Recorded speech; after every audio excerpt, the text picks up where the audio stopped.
Tanong po ako sa DPWH kung magkano ang kailangan na ibigay sa Office of the President o ang SOP na bigayan.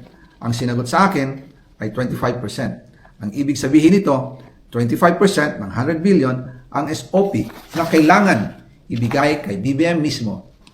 In total, 25 billion ang napunta kay Pangulong Bongbong Marcos. Kaya ngayon ay hinahamon ko si Ombudsman Remulla kung seryoso talaga siya sa mga sinasabi niya sa kanyang press release na idadamay niya pati si Martin Romualdez kung magbibigay ako ng ebidensya. Patunayan niya ngayon ang pronouncement niya. Imbestigahan niya ang fraternity Brad at ang kanyang kaibigan na si Speaker Martin Romualdez kung talagang tutupad siya sa tungkulin niya. Imbestigahan din niya si President Bongbong Marcos. Sabi nga ni BBM ng SONA, let's do it right at mahiya naman kayo, hindi po ba? Nananawagan din po ako sa Senado na imbestigahan ang 100 billion insertion ni Presidente. Alam ko po na hindi gagawin ni Ombudsman Remulla ang hamon ko. Pero magaling ang Senado sa investigasyon